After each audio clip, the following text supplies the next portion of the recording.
नमो रियंताणं नमो सिद्धाणं नमो आयरियाणं नमो वज्रायाणं नमो लोये सब शाहुणं ईसो पंच नमोकारो सब पाव पणाशणो मंगलाणं च शव्येसिं पढमं हवै मंगलम् पढ़मं हवै मंगलम सिद्धाणं नमो किच्चा संजयाणं च भावौ संति संति करेलोई पत्तो गई मणुत्तरम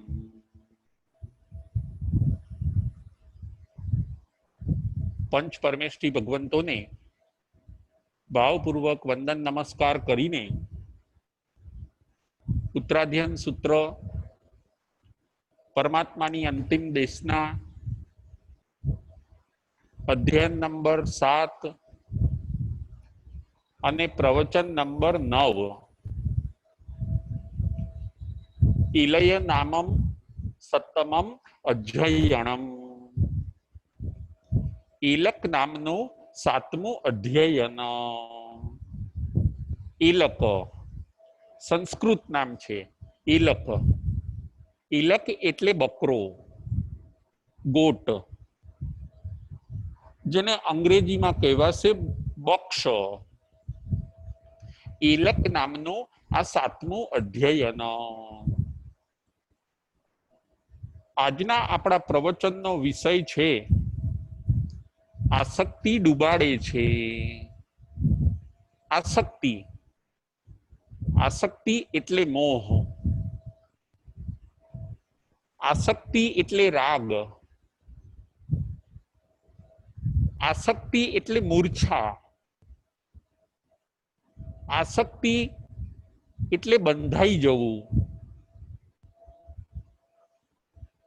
આસક્તિ એટલે એ વિષયની પાછળ કે એ વસ્તુની પાછળ ગાંડા બનવું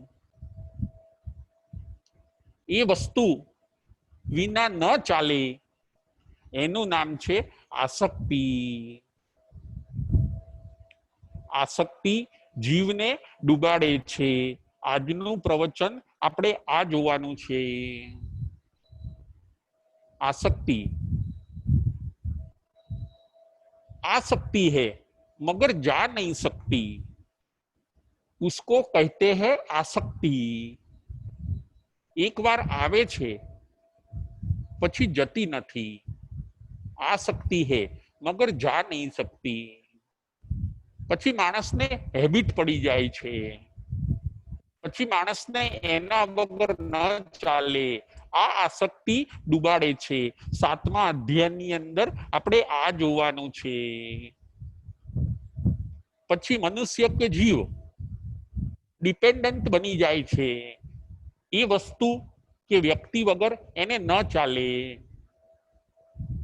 जीव के मनुष्य पछी पराधीन बनी जाय छे ज्यां सुधी आसक्ति थई नथी त्यां सुधी ए स्वाधीन छे અને પછી આસક્તિ જે પદાર્થની થઈ જાય છે પછી માણસ પરવશ બની જાય છે પછી માણસ પરાધીન બની જાય છે અને પછી માણસ એ વસ્તુ ઉપર ડિપેન્ડન્ટ બની જાય છે માટે ભગવાન કહે છે કે અધ્યાત્મ માર્ગે જો આગળ વધવું હોય તો કોઈ પણ પદાર્થ કે વસ્તુની તમે આસક્તિ ન કરશો અનાસક્ત ભાવને ની આરાધના કરો अनासक्त योगी बनो मारे दरेक वस्तु वगर चाले मळे तो ठीक छे न मळे तो मने चाले कोई वस्तु माटे आग्रह के कोई वस्तुनो राग न होवो एनु नाम छे अनासक्ति आसक्ति जीवने डूबाड़े छे आसक्ति जीवना पगने बांधी राखे छे अने अनासक्ति आगळ लई जाय छे आज आपणे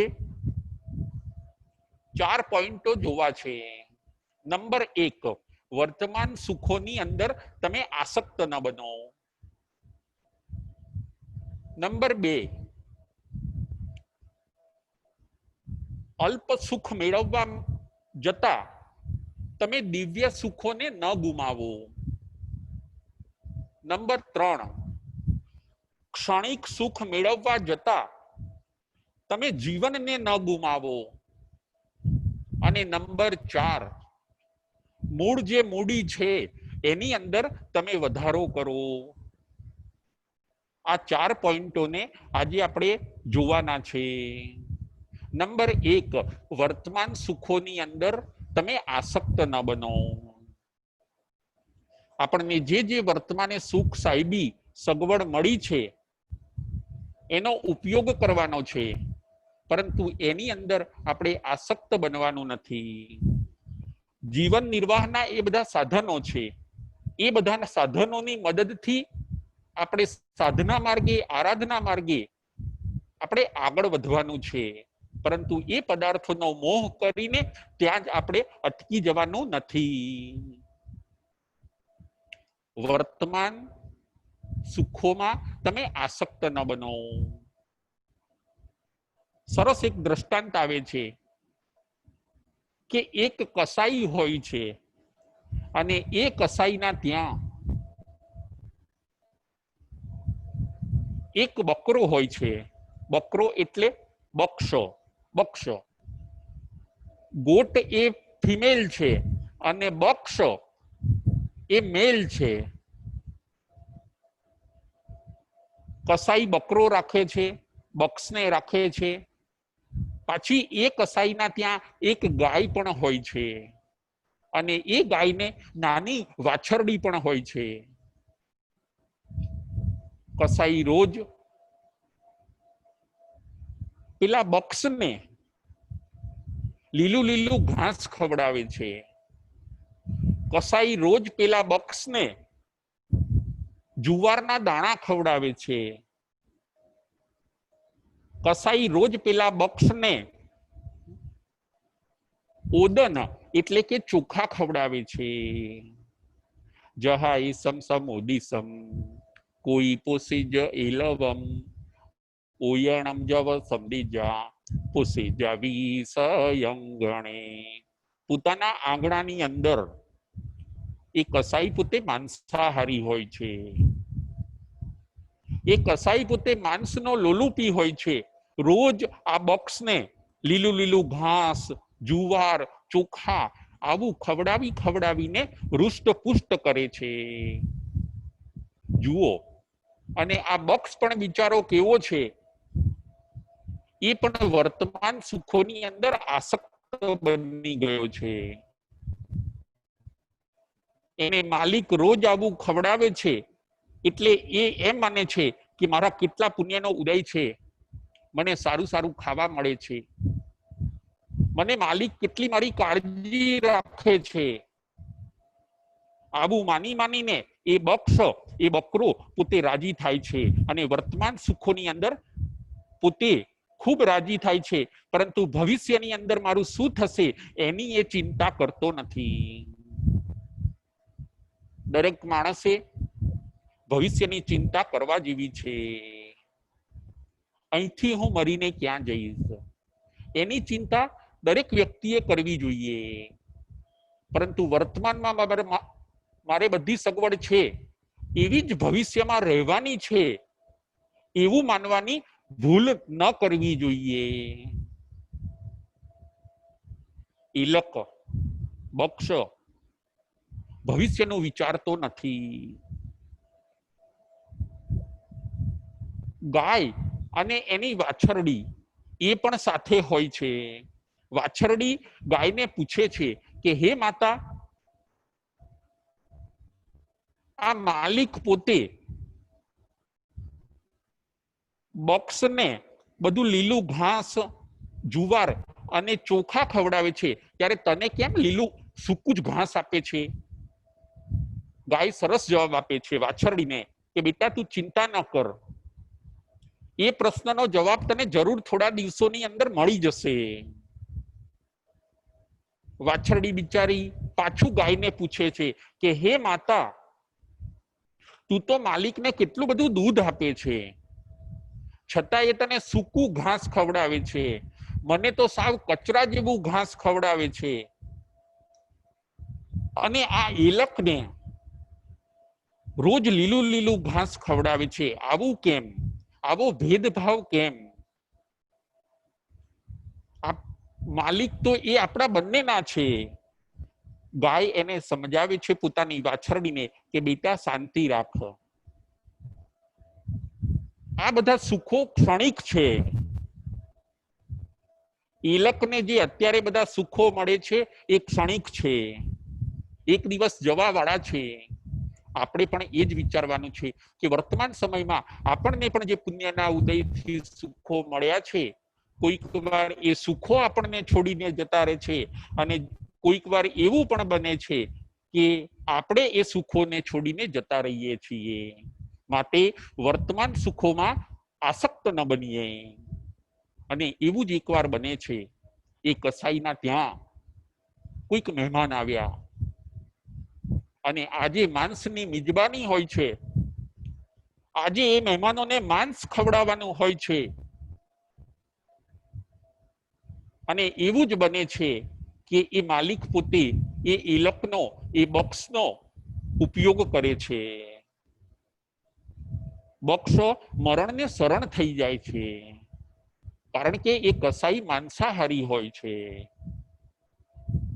એ ભાવથી બોક્સને રોજ લીલું ઘાસ ખવડાવતો હોય છે કે આ બોક્સ તાજો માજો થશે, એના શરીરની અંદર માંસ વધશે, ચરબી વધશે, પછી એ મારે કામમાં આવશે. અને આ દ્રશ્ય પેલી વાછરડીએ જોયું કે ઓહો, બોક્સનું આવું થયું. એ વાછરડી ગભરાઈ ગઈ. પાછી જઈને માતાને પૂછે છે કે માતા માતા આવું થઈ ગયું. ગાય જવાબ આપે છે કે બેટા,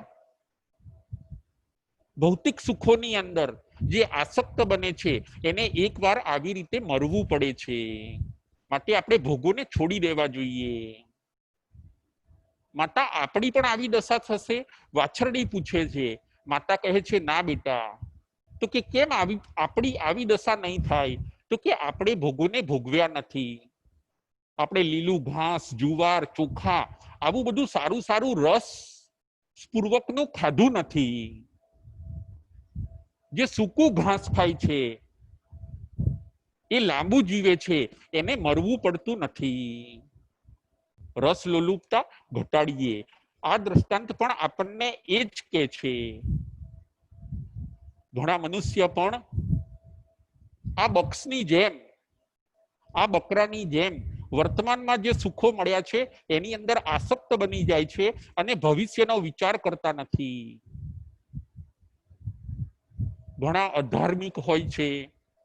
ગાથાઓની અંદર ભગવાન બતાવે છે, ભગવાન કેવા કેવા શબ્દો વાપરે છે કે ઘણા અધર્મિક હોય છે, પાપી હોય છે, દુરાચારી હોય છે, ચોરી અને લૂંટફાટ કરનારા હોય છે, બીજાની હિંસા કરનારા હોય છે. હવે હું ચોરી ક્યાં કરું, હવે હું ચોરી ક્યાં કરું, હવે હું ચોરી ક્યાં કરું, એવા વિચારોમાં સતત રહેતા હોય છે. સ્ત્રીમાં આસક્ત હોય છે અને ધનની અંદર લંપટ હોય છે. એવા મનુષ્ય પણ આ બકરાની જેમ એક દિવસ મરણને શરણ થઈને નરકની અંદર જાય છે. ગચ્છન્તિ નરયાઉયમ, નરકની અંદર જાય છે. ઇહૈ નરયાઉયમ, નરકની પ્રતીક્ષા કરે છે. જેમ પેલો બકરો હતો એ મહેમાનની પ્રતીક્ષા કરતો હતો, એમ આવા દુરાચારી મનુષ્ય એ પોતે નરકની પ્રતીક્ષા કરે છે. માટે અધાર્મિક ન બનવું જોઈએ, પરંતુ આપણે ધાર્મિક બનવું જોઈએ, અને વર્તમાન સુખોની અંદર આપણે આસક્ત ન બનવું જોઈએ. ખાવું પીવું, શરીરને ખૂબ ખવડાવવું, શરીરને રૂષ્ટપુષ્ટ બનાવવું, અને શરીરની અંદર માંસ અને લોહી વધારવા, એવું બધું કરવાની ભગવાન ના પાડે છે. ગાયનું જુઓ દુબળું પાતળું શરીર છે, એટલે મકાન એ માલિક, એ કસાઈ પોતે ગાયની વિરાધના નહીં કરે. કસાઈ લોકો કોની વિરાધના કરતા હોય છે? તો કે જેના શરીરની અંદર લોહી અને માંસ વધારે હોય છે તેની.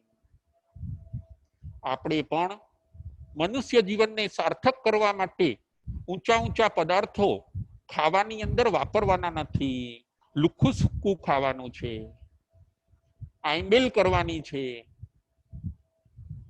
ક્યારેક શીત આહાર લેવાનો છે, ઉષ્ણ આહારનો ત્યાગ કરવાનો છે. જીભની જુઓ, જીભની ફરમાઈશ ઘણી બધી હોય છે. જીભને સારું સારું જ ભાવે છે, જીભને માલ મલીદા જ ભાવે છે. પરંતુ હવે આપણે જીભને કહેવું પડશે કે તને માલ નહીં મળે. સંતો ઘણીવાર પ્રવચનની અંદર કહે છે કે માલ ખાય જીભ અને માર ખાય જીવ. માલ માલ બધો જીભ ખાય છે અને દુર્ગતિની અંદર માર કોણ ખાય છે? જીવ પોતે. જીભને સારા સારા પદાર્થો જોઈએ છીએ, પરંતુ એ હવે આપણે એને આપવાના નથી. જીભ સારા પદાર્થો માંગશે, પાછા ગરમ ગરમ જોઈએ, પાછા ટેસ્ટી જોઈએ. એ જો એને ન મળે તો ઘણીવાર એ જીભ પોતે બૂમાબૂમ કરે, એ જીભ રાડા રાડ કરે, એ જીભ કમ્પ્લેન કરે. હવે આ જીભને કહી દેવાનું છે કે હવે આ જીભને આપણે કહી દેવાનું છે કે તારી દાદાગીરી હવે ચાલશે નહીં. ભોજન સાદું હોવું જોઈએ, ભોજન સાત્વિક હોવું જોઈએ, માંસાહારનો ત્યાગ હોવો જોઈએ અને શાકાહાર જ માત્ર કરવાનું ભગવાન આ અધ્યયનની અંદર ફરમાવે છે. ખાવું એ જ જીવનો સ્વભાવ નથી. માંસાહારને છોડીને આપણે શાકાહારમાં જવાનું છે અને શાકાહારને પણ છોડીને આપણે અણહારક ભાવની અંદર જવાનું છે. શાકાહાર પણ જો જીવનો સ્વભાવ નથી તો માંસાહાર તો જીવનો સ્વભાવ ક્યાંથી હોઈ શકે? આત્માનું સ્વરૂપ જ અણહારક છે. આ ખાવાની ટેવ તો ઘૂસી ગયેલી છે. આવા સરસ ભાવો આ અધ્યયનની અંદર ભગવાન બતાવે છે કે ખાવા પીવાની પાછળ તમારા મનુષ્ય ભાવને ન વેડફો. વર્તમાન સુખોની અંદર આસક્ત ન બનો. નંબર 1. હવે નંબર 2, અલ્પ સુખ મેળવવા જતા તમે દિવ્ય સુખોને ન ગુમાવો. અલ્પ સુખ થોડુંક મેળવવા જઈએ અને ઘણું ગુમાવીએ છીએ, એવું પણ બને છે. એના માટે પણ ભગવાને એક દ્રષ્ટાંત બતાવે છે કે એક કોઈ ભિક્ષુક હોય છે. ભિક્ષુક એટલે ભિખારી. એને પોતે બધી યાચના કરીને માગીને એની પાસે કોઈન ભેગા કર્યા, સિક્કાઓને ભેગા કર્યા, રૂપિયા ભેગા કર્યા અને સદનસીબે એવું બન્યું કે એની પાસે 1000 રૂપિયા ભેગા થઈ ગયા. 1000 કોઈન એની પાસે હોય છે અને એ 1000 કોઈનની અલગ અલગ કોથળીની અંદર એ 1000 કોઈનને એ બાંધે છે પોતે. કોઈક થેલીની અંદર 100 કોઈન, કોઈ થેલીની અંદર 200 કોઈન, કોઈ થેલીની અંદર 300 કોઈન. અને એ બધા કોઈન આ ભિક્ષુક છે એની પાસે કોઈ ઘર નથી, સાથે ને સાથે રાખે. 1000 કોઈન છે એની પાસે, 1000 સિક્કા છે. એકવાર એવું બને છે બીજા પણ એની પાસે 1000 ઉપર થોડા હોય છે, એટલે એમ વિચારે છે કે ઉપર આ જે થોડા છે એનાથી હું ખાવા પીવાનું ચલાવીશ, આ 1000 ને હું સાચવી રાખું. બને છે એવું કે કોઈક વાર કોઈક ગામમાં જાય છે અને એ ગામની અંદર પોતે 2-3 દિવસ રહે છે. પછી એ ગામમાંથી નીકળી જાય છે પોતે અને પાછો જ્યાં હતો ત્યાં આવે છે. ત્યાં આવ્યો ત્યારે એને ખબર પડી કે 100 રૂપિયાની થેલી, જે થેલીની અંદર 100 કોઈન હતા, એવી થેલી હું ત્યાં ભૂલી ગયો, જે ગામ ગયો હતો ત્યાં. હવે શું કરવું?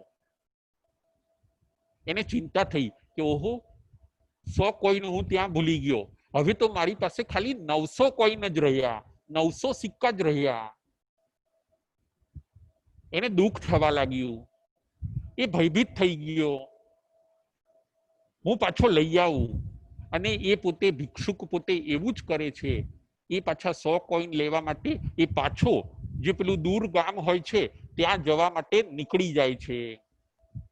નીકળતા નીકળતા એને એમ થયું કે પાછા 900 કોઈન લઈને હું જઈશ, રસ્તામાં જો કોઈ ચોર ડાકુ મળશે તો પાછા અમારા 900 કોઈન લઈ લેશે, તો મારે તો આ 900 કોઈન જતા રહેશે, તો હું તો સાવ પાછો ભિખારી થઈ જઈશ. માટે એક આઈડિયા કરું કે આ 900 કોઈનને અહીંયા જ હું જમીનની અંદર દાટી દઉં, જ્યારે રિટર્ન થઈશ ત્યારે પાછા આ 900 કોઈનને જમીનમાંથી હું લઈ લઈશ. આવો સરસ આઈડિયા એ ભિક્ષુકને આવે છે અને એ એવું જ કરે છે. પોતે ત્યાં ખાડો કરીને 900 કોઈનને ત્યાં દાટી દે છે, ઉપર રેતી માટી બધું પાથરી દે છે, અને પછી જલ્દી જલ્દી ખૂબ ઉતાવળા પગે એ પેલા ગામની અંદર જાય છે જ્યાં 100 કોઈનની એ થેલી ભૂલી ગયો છે. ત્યાં જઈને ફટાફટ એ જગ્યાઓમાં જોવે છે, પરંતુ 100 કોઈનની થેલી હવે એને મળતી નથી. એ નિરાશ થઈ ગયો, કોઈક લઈ ગયું મારી થેલી. આમ જોવે છે તેમ જોવે છે, ખૂબ નિરાશ થઈ ગયો, આંખની અંદર આંસુ આવી ગયા કે મેં મહા મહેનતે 100 કોઈન ભેગા કર્યા હતા, મારા 100 કોઈન જતા રહ્યા. કઈ વાંધો નહીં, હવે તો હું ગમે એટલો પ્રયત્ન કરીશ, મને મળવાના નથી. એટલે પાછો રિટર્ન થાય છે, પાછો ઝડપથી ચાલતો ચાલતો ચાલતો ચાલતો રસ્તો કાપતો. સાંજ પડી, બીજા દિવસે સવારે એ જ્યાં પેલા 900 કોઈન દાટેલા છે ત્યાં પાછો આવી જાય છે, અને આવીને જોવે છે તો ત્યાં 900 કોઈન પણ હવે નથી.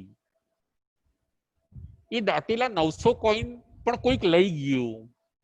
જ્યારે આ ભિખારી દાટતો હશે ત્યારે એને દાટતી વખતે કોઈક મનુષ્ય એને જોયો હશે, અને એ મનુષ્ય એના 900 કોઈને લઈ ગયો. થોડું સુખ મેળવવા જતા તમે દિવ્ય સુખોને ન ગુમાવો. બીજા નંબરનો આપણો પોઈન્ટ આ છે.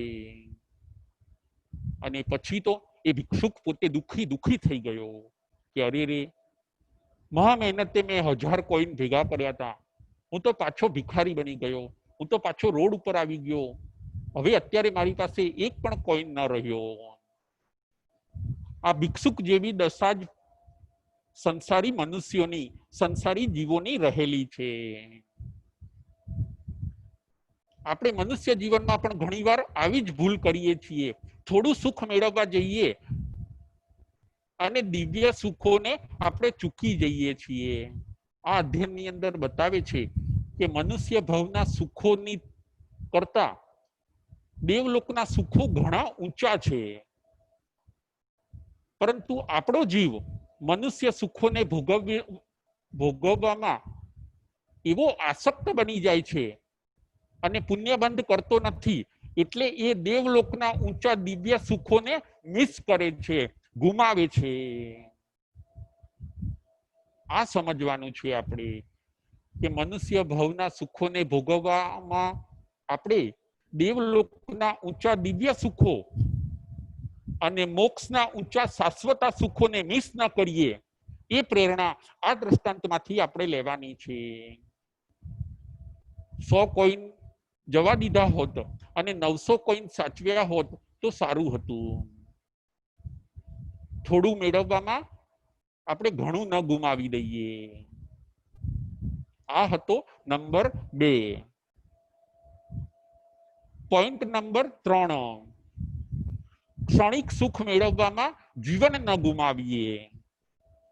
એક રાજાને એમના વૈદ્ય કીધું હોય છે કે તમને બહુ મોટો રોગ થયો છે, તમારું મૃત્યુ પણ થઈ શકે છે, એવો મોટો રોગ થયો છે. રાજા કહે છે કે ના, મારે જીવવું છે. તો વૈદ્ય કહે છે કે કોઈ દિવસ તમારે કેરી નહીં ખાવાની, તો તમે જીવતા રહી શકશો. રાજા કહે છે કબૂલ,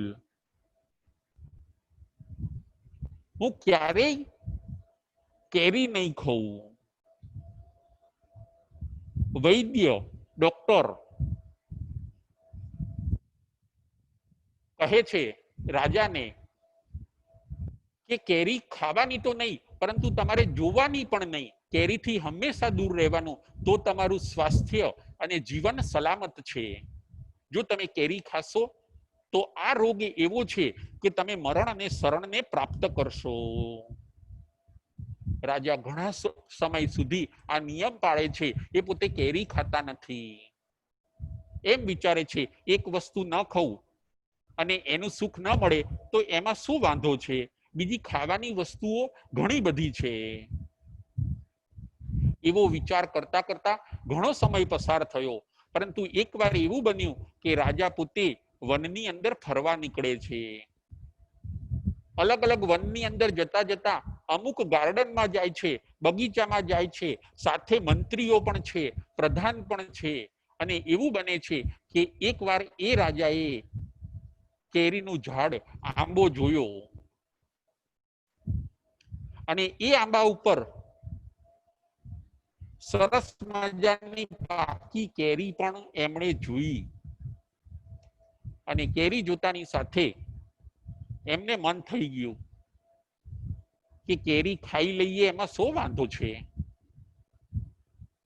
ઘણા વર્ષોથી મેં કેરી ખાધી નથી, મારે કેરી ખાવી છે.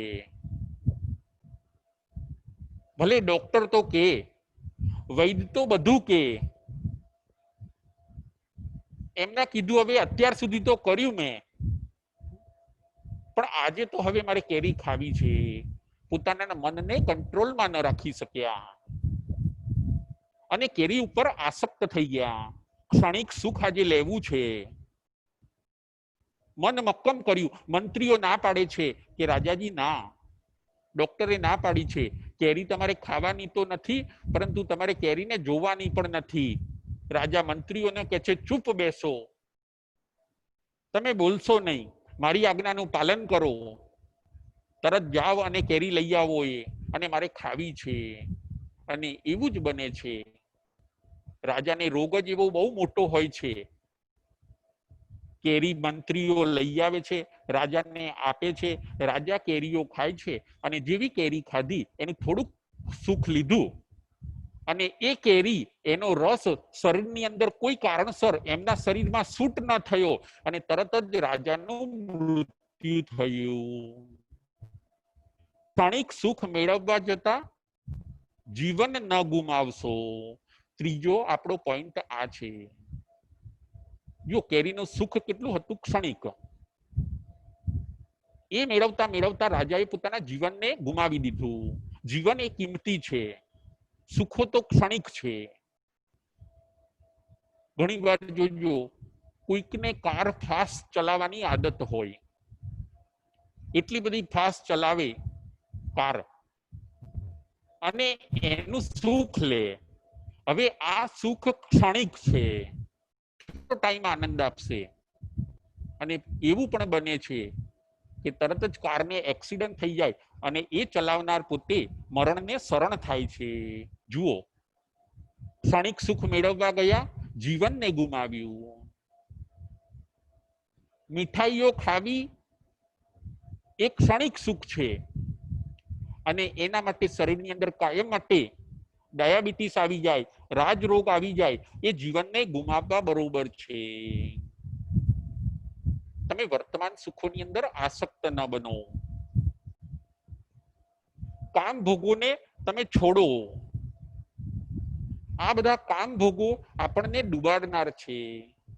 ક્ષણિક સુખો હવે આપણે જોઈતા નથી, હવે આપણે મોક્ષના શાશ્વત સુખો જોઈએ છીએ. ભગવાન એ જ કે છે કે હે સાધક આત્માઓ, આ જીવન જીવતા જીવતા,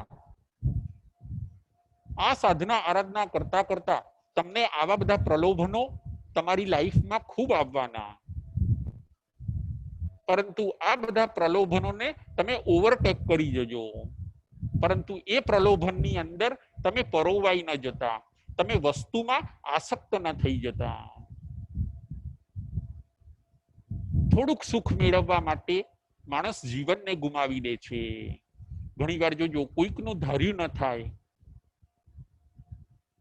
અને એ પોતે સુસાઇડ કરી લેશે કે ના, મારું ધાર્યું ન થયું, મારું કંઈ ચાલતું જ નથી, હવે એવી જિંદગીને શું કરવાની? આપણી સત્તા હોવી જોઈએ, આપણું ધાર્યું થવું જોઈએ, અને એ સુખ આપણને મળતું નથી. આપણે હવે જીવવું નથી, જીવનને ટૂંકાવી દે છે. માટે ત્રીજો પોઈન્ટ આપણો આ હતો કે ક્ષણિક સુખ મેળવવા માટે આપણે જીવનને ન ગુમાવીએ. અને નંબર 4, મૂડીમાં વધારો કરો. ઉત્તરાધ્યયન સૂત્રના આ 7મા અધ્યયનની અંદર ચોથા પોઈન્ટની અંદર ભગવાન એ ભાવ બતાવે છે કે તમે મૂડીની અંદર વધારો કરો. મૂડી એટલે કેપિટલ. મૂડી એટલે મુદ્દલ. જો કોઈ માણસને બિઝનેસ કરવો હશે તે પોતે પોતાની મૂડીને થોડીક એની અંદર મૂડીનું રોકાણ કરશે. કોઈ માણસને બિઝનેસ કરવો છે તે 25,000, 50,000 કે લાખ રૂપિયાનું ઇન્વેસ્ટ કરશે, એને કહેવાય છે મૂડી. માણુ સત્તમ ભવે મૂલમ, લાભો દેવ ગઈ ભવે. આ ગાથાની અંદર ભગવાન બતાવે છે કે તમે મૂડીની અંદર વધારો કરો. તમે અહીંયા મનુષ્ય જન્મ તરીકે આપણો જન્મ થયો છે, મનુષ્ય ભાવ જે આપણને મળ્યો છે એ આપણી મૂડી છે, એ આપણું કેપિટલ છે. અને આ મનુષ્ય ભાવરૂપી જે મૂડી આપણને મળી છે એની અંદર આપણે વધારો કરવાનો છે, એની અંદર આપણે ગ્રોથ કરવાનો છે. એક વણિક હોય છે અને એ વણિકને 3 પુત્રો હોય છે. વણિક 3 પુત્રોને થોડી થોડી મૂડી આપે છે બિઝનેસ કરવા માટે. પહેલો પુત્ર હોય છે એ પોતે મૂડીની અંદર વધારો કરીને પાછો રિટર્ન થાય છે. બીજો પુત્ર હોય છે એ ખાલી મૂડી જ લઈને પાછી આવે છે, નફો કંઈ કરતો નથી. અને વણિકનો જે ત્રીજો પુત્ર હોય છે એ પોતે મૂળ મૂડીને પણ ખોઈને આવે છે. પિતાએ તો 3ને સરખી મૂડી આપી હોય છે. પહેલા પુત્રને લાખ રૂપિયા આપ્યા હોય છે તો એ પહેલો પુત્ર 1 લાખના 2 લાખ કરીને પાછો આવે છે, વધારે કમાઈને આવે છે, મૂડીની અંદર વધારો કરે છે. બીજો પુત્ર હોય છે એ લાખ રૂપિયા લઈને ગયો હોય છે તો એ જ લાખ રૂપિયા લઈને એ પાછો આવે છે, કંઈ વધારો કરતો નથી, એની મૂડી એટલી જ હોય છે અને એ પાછો આવે છે. અને જે ત્રીજા નંબરનો પુત્ર હોય છે એ પોતે જે 1 લાખ રૂપિયા લઈને ગયો હોય છે એ પણ ગુમાવીને આવે છે. એ લાખ રૂપિયા એની પાસે હવે નથી, કેપિટલ પણ ગયું, નફો તો થયો નહીં પરંતુ જે કેપિટલ હતું એ પણ ગયું. હે મારા સાધક આત્માઓ, હે મનુષ્યો, તમારી પાસે ભગવાન કહે છે મનુષ્ય ભવરૂપી મૂડી છે. આ મૂડીના માધ્યમે જો તમે દેવલોક કે મોક્ષ લઈ લો તો તમે ખૂબ નફો કર્યો, આ મૂડીને તમે ડબલ કરી છે. આ મૂડીના મનુષ્ય ભવરૂપી મૂડીના માધ્યમથી જો તમારો સેકન્ડ બર્થ પાછો મનુષ્યનો જ થાય, મનુષ્યમાંથી તમે મનુષ્ય જ બન્યા તો તમારી મૂડી એટલી જ રહી, એમાં કંઈ વધારો ન થયો, એમાં કંઈ નફો ન થયો, ખોટ પણ ન ગઈ, નફો પણ ન થયો. અને ત્રીજો જે મનુષ્ય હોય છે એ પોતે મૂડીને ગુમાવે છે.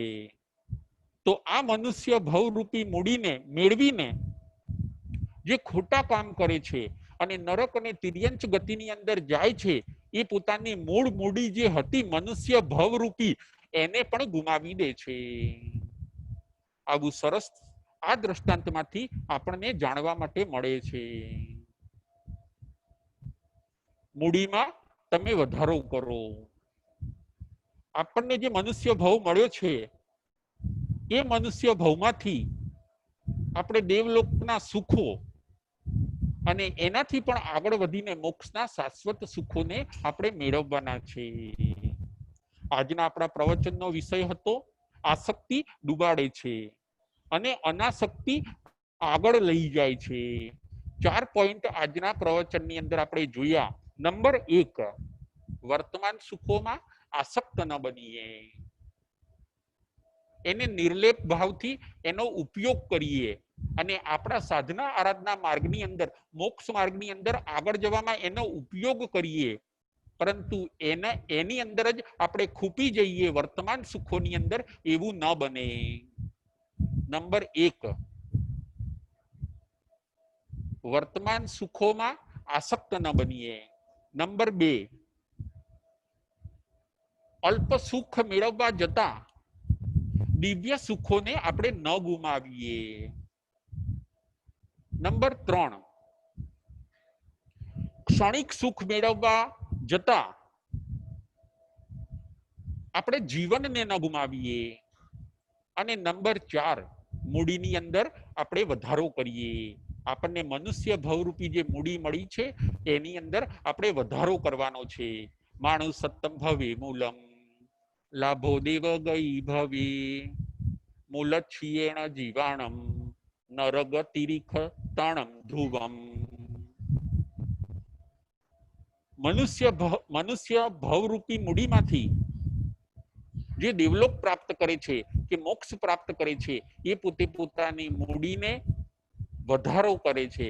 મૂડીની અંદર નફો એને ખૂબ મળે છે. મનુષ્યમાંથી મનુષ્ય બને છે, એની મૂડી એટલી જ રહે છે. અને મનુષ્યમાંથી જે નરક અને તિર્યંચ ગતિની અંદર જાય છે એની મૂડી પણ મનુષ્ય ભવરૂપી જતી રહી અને એ આત્મા પોતે નફો ન કરી શક્યો અને ખોટમાં ગયો. સાધક આત્માઓ અત્યાર સુધી આ ભવ ભ્રમણ કરતા કરતા આવું જ બન્યું છે. ક્યાંક ને ક્યાંક આપણને જે સુખો મળ્યા એની અંદર આપણે આસક્ત થઈ ગયા અને અટકી ગયા. ક્યારેક અલ્પ સુખો મેળવવા ગયા અને દિવ્ય સુખોને આપણે ગુમાવી દીધા. ક્યારેક ક્ષણિક સુખો મેળવવા ગયા અને જીવન પૂરું થઈ ગયું. ક્યારેક દેવ ગુરુ અને ધર્મની કૃપાથી મનુષ્ય ભવ મળી ગયો, પરંતુ એ મનુષ્ય ભવની અંદર પણ આપણે જે મૂડીનો ગ્રોથ કરવો જોઈએ અને આત્માને પરમાત્મા બનાવવો જોઈએ અને મોક્ષ માર્ગે આગળ જવું જોઈએ એ આપણે ન કરી શક્યા. આ અધ્યયન, આ પ્રવચન આપણને એ જ બતાવે છે કે આપણે હવે વર્તમાન સુખોમાં આસક્ત ન બનીએ, અલ્પ સુખોની પાછળ ગાંડા ન બનીએ, ક્ષણિક સુખોની અંદર પાગલ ન બનીએ અને આપણી પાસે જે મૂડી છે એ મૂડી આપણી વપરાઈ ન જાય અને એની અંદર વધારો થાય. આવા સરસ ભાવો આ અધ્યયનની અંદર ભગવાન આપણને બતાવે છે. એવા સરસ ભાવોને આપણે આત્મસાત કરીને આરાધનાના માર્ગની અંદર, આપણે અધ્યાત્મના માર્ગની અંદર આપણે સૌએ અને આપણી સમીપ આવનાર દરેક જણે ખૂબ આગળ વધવાનું છે. ઉત્તરાધ્યાન સૂત્રની અંદર પરમાત્મા આવા ભાવો દરેક મનુષ્યને બતાવે છે. જે આત્માઓ પોતે આવા સુંદર ભાવોને આત્મસાત કરશે એ પોતાના આત્માનું અવશ્ય કલ્યાણ કરશે. એવા સુંદર ભાવોને આપણે આપણા જીવનની અંદર ઉતારવાના છે. બોલો મહાવીર સ્વામી ભગવાન કી જય. જીન શાસન દેવ કી જય. જય જીનેન્દ્ર, જય મહાવીર.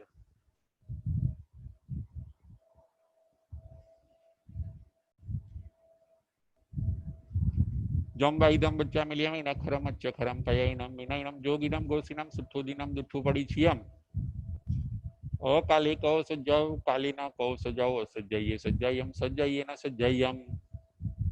એમ ભણતા ગણતા ચિંતવતા જ્ઞાનના 14 અતિચારમાં હેલો કોઈ પણ વિચાર મને કે તમને લાગ્યો હોય તો અરિહંતનંદ સિદ્ધ કેવડી ભગવંત આપની સાક્ષીએ તસમિચ્છામિ દુક્કડમ.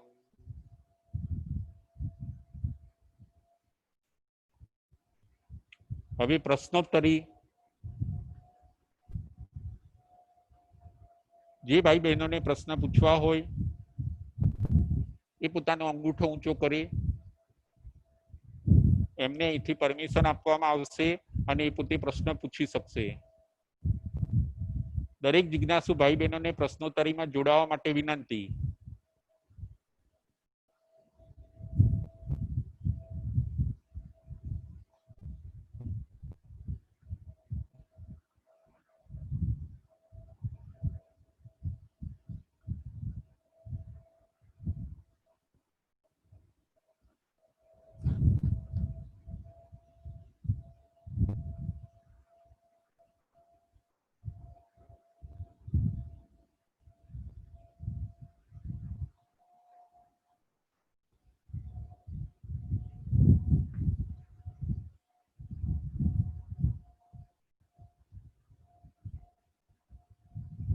ચાલો અહીંથી હું પ્રશ્ન પૂછું છું.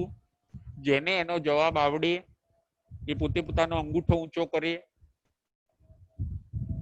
અહીંથી પ્રશ્ન પૂછું છું. સામાયિકમાં કેટલા પાપ રોકાય છે? આપણે સામાયિક કરીએ છીએ એની અંદર કેટલા પાપ રોકાય છે? જેને આનો આન્સર આવડે એ પોતે અંગૂઠો ઊંચો કરશે. સામાયિકની અંદર કેટલા પાપ રોકાય છે?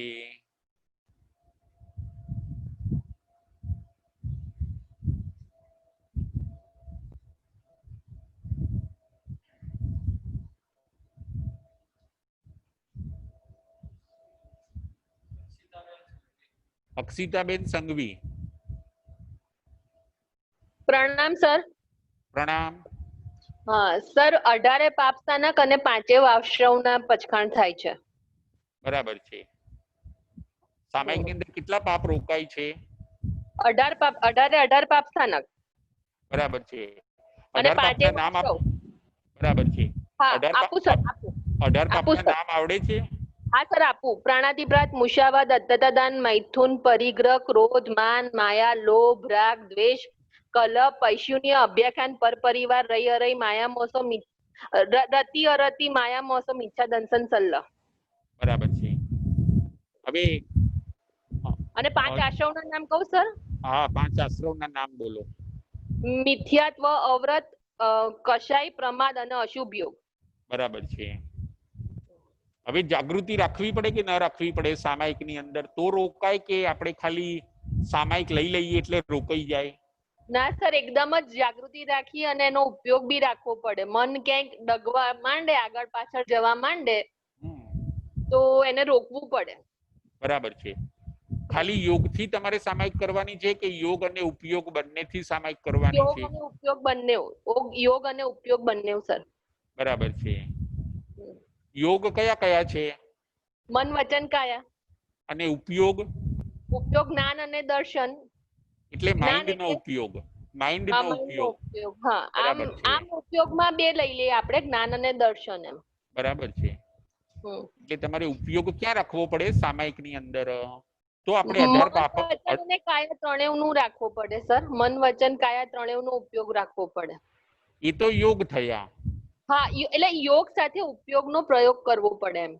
બરાબર છે. યોગ તો હવે સામાયિકમાં રહેવાના જ છે. તમારે પ્રયત્ન, યોગ તો જડ છે. યોગ છે ને શરીર સાથે સંકળાયેલા છે. બરાબર મન, વચન, કાયા.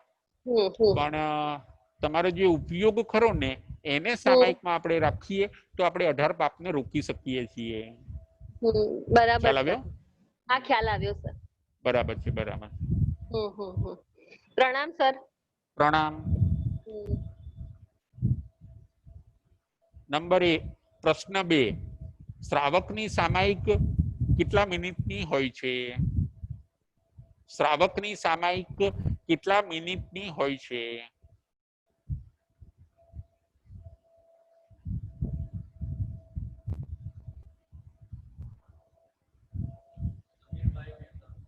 સમીરભાઈ મહેતા.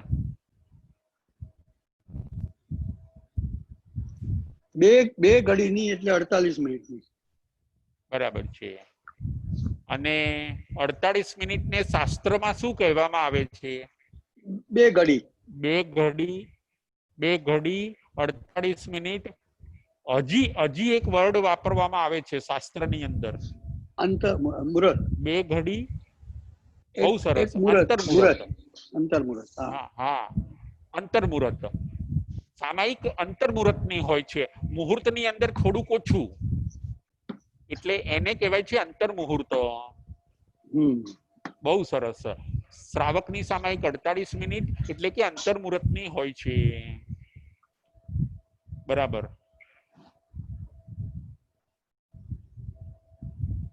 બીજો પ્રશ્ન, સાધુ ભગવંતની સામાયિક કેટલા સમયની હોય છે? સાધુ ભગવંતની સામાયિક કેટલા સમયની હોય છે?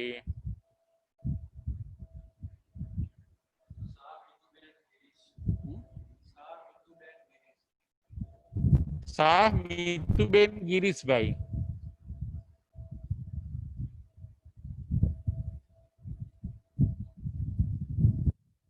સાધુ ભગવંતની સામાયિક કેટલા મિનિટની હોય છે? મીતુબેન ગિરીશભાઈ. સાધુ સંતની સામાયિક જાવ જીવની હોય છે. બરાબર છે, સરસ. એમની સામાયિકમાં કેટલા પાપનો ત્યાગ હોય છે? Right answer. જાવ જીવની સામાયિક હોય છે, એ સામાયિકની અંદર એમને કેટલા પાપનો ત્યાગ હોય છે? 18 પાપનો. બરાબર છે. તો 18 પાપ લાગતા હશે કે નહીં લાગતા હોય? બોલો, જવાબ આપો. સાધુ સંતોને 18 પાપસ્થાનક લાગતા હશે કે નહીં લાગતા હોય? જો કોઈ વખત સાધુ સંતનો ઉપયોગ ના હોય તો લાગતા પણ હોય છે. બરાબર છે, બરાબર છે. પરંતુ એમના પાપસ્થાનક કેવા હોય છે કે કોઈક વાર પાણીમાં લીટી જેવા કીધા મીતુબેન, કે પાણીની અંદર આપણે લીટી કરીએ અને એ લીટી બહુ થોડો ટાઈમ રહે છે. એમના બધા પાપસ્થાનકો સંજ્વલનના કીધા. અને સૌથી અગત્યની વાત કે કદાચ કોઈક વાર એમને પાપ લાગી જાય તો એ લોકો બંને ટાઈમ શું કરે છે? પ્રતિક્રમણ કરે છે. બરાબર છે. એટલે એમાં એમના પાપ વોશ થઈ જાય છે. એમની સામાયિક જાવ જીવની છે. બે ઘડીની સામાયિક પણ અમૂલ્ય છે. તો જાવ જીવની સામાયિક તો અમૂલ્યથી પણ અમૂલ્ય છે. માટે સામાયિક એ બેસ્ટ વસ્તુ છે. જ્ઞાન દર્શન ચારિત્ર ને તપમાં સામાયિક શેમાં આવે છે? બોલો. સામાયિક જ્ઞાનમાં આવે છે, દર્શનમાં આવે છે, ચારિત્રમાં આવે છે કે તપમાં આવે છે? આમ સાધુ સાધ્વીને સામાયિક કહેવાય તો ચારિત્ર સામાયિકમાં આવે છે. બહુ સરસ. એમની સામાયિકમાં ચારિત્ર આવે છે. સામાયિક એ ચારિત્ર છે.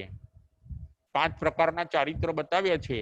એમાં પહેલું ચારિત્ર છે સામાયિક ચારિત્ર. બહુ સરસ. હવે બીજો પ્રશ્ન, ભગવાને કયા શ્રાવકની સામાયિક વખાણી? ભગવાન મહાવીર સ્વામીએ કયા શ્રાવકની સામાયિક વખાણી હોય છે?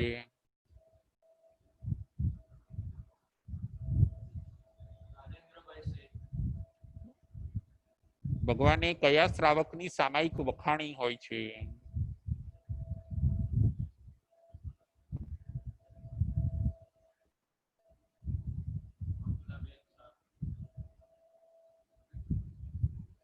રાજેન્દ્રભાઈ શેઠ. રાજેન્દ્રભાઈ શેઠ. પુણ્ય શ્રાવક નહીં. બરાબર છે. પુણ્ય શ્રાવકની સામાયિક ભગવાને વખાણી હોય છે.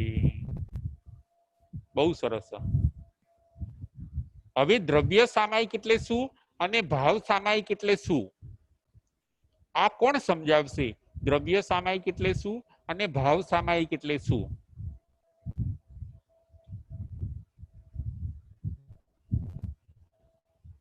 દ્રવ્ય સામાયિક અને ભાવ સામાયિક.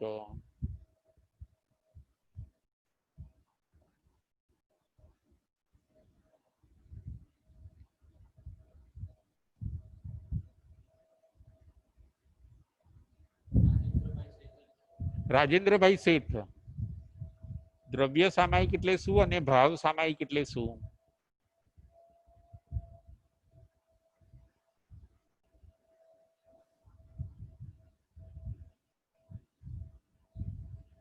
રાજેન્દ્રભાઈ શેઠ. હલો. હા, હા. દ્રવ્ય સામાયિક એટલે 48 મિનિટ માટે જે આપણે પછખાણ લઈને બેસીએ એને દ્રવ્ય સામાયિક કહેવાય. અને એની અંદર સમતા રસનું આપણે ગુણ કેળવીએ, સમતાપૂર્વક કરીએ અને એનાથી આપણા જીવનમાં એ ગુણ વણાય તો એ ભાવ સામાયિક થાય. બહુ સરસ. હા. દ્રવ્ય સામાયિક એટલે આપણે વિધિથી બધી સામાયિક લઈએ એ દ્રવ્ય સામાયિક, અને મન ત્યાં રાખીએ અને આપણો સમભાવનો ગુણ વધારીએ. હવે આપણે વિષમ ભાવમાંથી પાછા વળી જઈએ. મારું તારું, વેર ઝેર, એ બધો વિષમ ભાવ છે. રાગ દ્વેષ, મોહ માયા, એ બધો વિષમ ભાવ છે. એ વિષમ ભાવથી આપણે પાછા વળીએ અને સંભાવમાં રહીએ, સરસ મજાના બેલેન્સની અંદર આપણે રહીએ, તો એ છે ભાવ સામાયિક. એટલે હવે એ પ્રશ્નનો મને જવાબ આપો કે આપણે દ્રવ્ય સામાયિક કરવાની કે ભાવ સામાયિક કરવાની કે બંને સામાયિક કરવાની? દ્રવ્ય સામાયિક કરવાની, ભાવ સામાયિક કરવાની કે બંને સામાયિક કરવાની?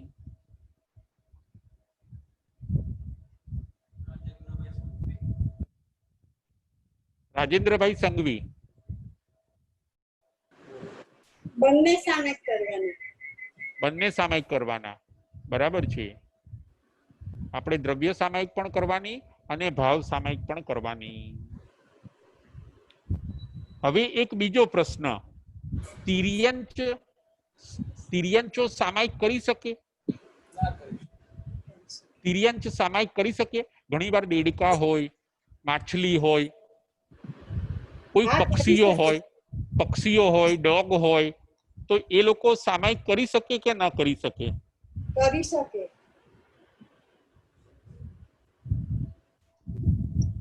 તિર્યંચો સામાયિક કરી શકે કે ન કરી શકે? કરી શકે. કરી શકે. રાઈટ, બરાબર છે. દેવો સામાયિક કરી શકે કે ન કરી શકે? દેવો, ના, દેવ લોકો. દેવો ના કરી શકે. બહુ સરસ. દેવ સામાયિક ના કરી શકે. નારકી લોકો સામાયિક કરી શકે? નારકી લોકો? ના, નાટી લોકો પણ ના કરી શકે. બરાબર. સાધુ સંતો સામાયિક રોજની કેટલી કરી શકે? એમને તો જાવજી સુધીની સામાયિક જ હોય, એટલે એમને તો 24 કલાક સામાયિક જ હોય. રાઈટ, એટલે એમને કરવાની હોતી નથી. હોતી નથી. બરાબર છે. એમની સામાયિક જાવ જીવની હોય છે. બહુ સરસ. હવે સામાયિક કેટલા કોટીની કરવી જોઈએ?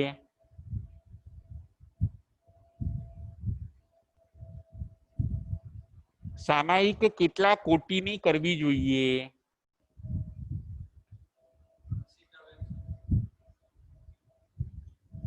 સામાયિક કેટલા કોટીની કરવી જોઈએ? કોટી આપણે બોલીએ છીએ ને, કોટી.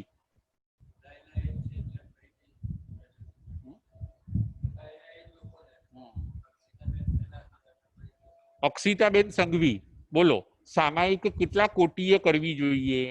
સામાયિક 6 કોટીએ પણ થઈ શકે સર, અને 8 કોટીએ પણ થઈ શકે. બરાબર છે, બરાબર છે. હમ. અને સંતોની સામાયિક કેટલા કોટીની હોય છે? એમની 8 કોટીની. સંતોની? સંતોની 6 કોટી. ના, હમ. સંત અને સતીજીની સામાયિક કેટલા કોટીની હોય છે? 9 કોટીની. હા, હવે રાઈટ આન્સર. 6 ને 8 એ રોંગ આન્સર છે. 9 કોટીની સામાયિક હોય છે. બહુ સરસ. 9 કોટીની સામાયિક હોય છે સંત અને સતીજીને. હવે 9 કોટી કઈ કઈ? 9 કોટી તમે 9 કોટી તમે ગણાવી શકશો? 1 2 3 4 5 કરીને. મન, વચન, કાયા, કરવું, કરાવવું ને અનુમોદવું. એટલે ન કરવું, ન કરાવવું ને ન અનુમોદવું. બરાબર. એટલે 3 તરી કેટલા થયા? 9 થયા. 9. હવે 9 ને 1 2 3 એવી રીતે ગણાવો. એવી રીતે કોણ ગણાવશે? 9 કોટીને ઓર્ડર થી બતાવો. 1 2 3 4 5 6 7 8 અને 9. 9 કોટીને ઓર્ડર થી બતાવો.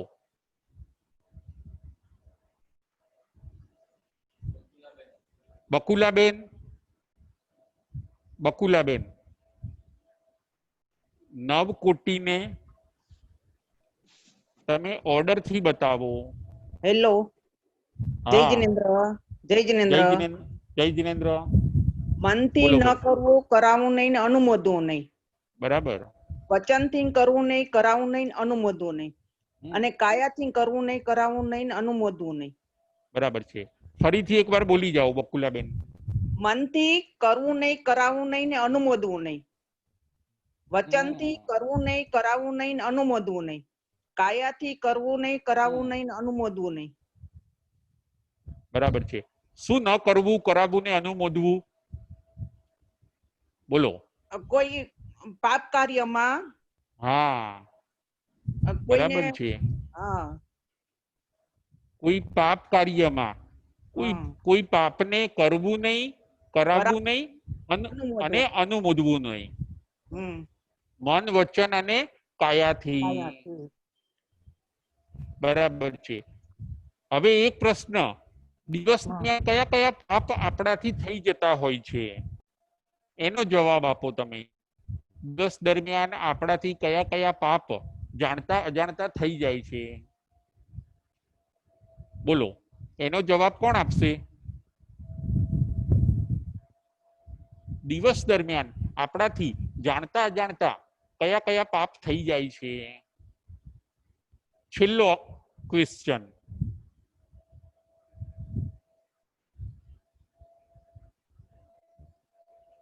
છેલ્લો ક્વેશ્ચન. દિવસથી આપણા દિવસની અંદર લાઈફ જીવતા જીવતા આપણા આત્માથી જાણતા અજાણતા કયા કયા પાપ થઈ જાય છે? એમાં એક એ ધ્યાન રાખવાનું છે કે દ્રવ્યથી કદાચ થઈ જાય, પરંતુ આપણે ભાવથી એ પાપ કરવાનું નથી. એ વસ્તુ આપણે એમાંથી સમજવાની છે. બોલો, કોણ આન્સર આપશે કે દિવસની લાઈફ આપણી જીવતા જીવતા કયા કયા પાપ આપણાથી જાણતા અજાણતા થઈ જાય છે? જો દ્રવ્યથી થાય તો હજી માફ થઈ શકે છે, પરંતુ જો ભાવથી આપણે પાપ કર્યું હોય તો એ માફ થઈ શકતું નથી. બોલો, કોણ આન્સર આપશે કે દિવસ દરમિયાન આપણાથી કયા કયા પાપ થઈ જાય છે? રાજેન્દ્રભાઈ શેઠ. સૂક્ષ્મ પ્રકારની હિંસા,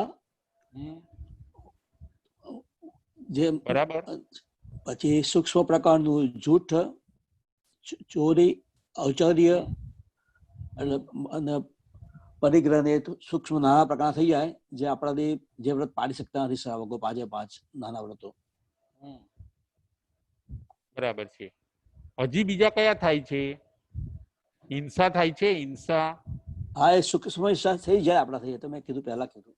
પછી ક્રોધ, માન, ક્રોધ, માન, 18 પ્રકારના પાપો કપટ થાય છે લાઈફ ની અંદર ઘણીવાર થઈ કપટ. જાય. 18 પ્રકારના પાપો થઈ જાય સૂક્ષ્મ પ્રકારના. પછી લોભ, લોભ થાય, રાગ થઈ જાય, દ્વેષ થઈ જાય, માયા, કપટ થઈ જાય થોડું. બરાબર છે. સામાન્ય જુઠ્ઠું બોલાઈ જવાય કોઈ વાર. કોઈ સૂક્ષ્મ પેન્સિલ વસ્તુ લઈ લઈએ તો સૂક્ષ્મ ચોરી બી થઈ જાય. એવી બરાબર છે, બરાબર છે. પાપ થઈ જાય તો એ પાપને વોશ કરવા માટે ભગવાને કયું અનુષ્ઠાન બતાવ્યું છે? પ્રતિક્રમણ કરવાનું. આપણે પ્રતિક્રમણ કરવાનું. રાઈટ, પ્રતિક્રમણ. એનાથી આપણે જે અજાણતાથી થઈ ગયા છે એ વોશ થઈ જાય છે. ઘણીવાર જાણતાથી જાણીને થયા છે પાપ, એ પણ વોશ થાય છે આપણાથી. અને જો બહુ જ આપણે રસપૂર્વક કર્યા હોય તો પછી પ્રતિક્રમણ તો એનું કરવું પડે છે, પરંતુ સાથે સાથે પ્રાયશ્ચિત પણ લેવું પડે છે. એટલે આવી સરસ વસ્તુ પાપને વોશ કરવા માટે આપણા ત્યાં સરસ મજાનું પ્રતિક્રમણ બતાવ્યું છે. સમય અહીંયા થઈ ગયો છે. આપ બધા ખાસ આ ઉત્તરાધ્યાન સૂત્રની આ પ્રવચનોની અંદર જોડાયા છો, એ માટે આપ સર્વનો ખૂબ ખૂબ આભાર. અને હજી પણ શ્રુત જ્ઞાનની અનુમોદના કરવા માટે નવા ને નવા મેમ્બરોને આપ જરૂર લિંક મોકલો, એમને વોટ્સએપ નંબર મોકલીને આની અંદર જોડાવા માટે આપ એ લોકોને ખાસ વિનંતી કરો. અને આ જે અમારી શ્રુત જ્ઞાનની આ પ્રવૃત્તિ છે એની અંદર આપ સૌ અનુમોદના કરો એવી આપ સર્વને ખૂબ ખૂબ વિનંતી. આપ બધા જોડાયા છો એ માટે આપ સર્વને ખૂબ ધન્યવાદ. બોલો મહાવીર સ્વામી ભગવાન કી જય. જય જિનેન્દ્ર.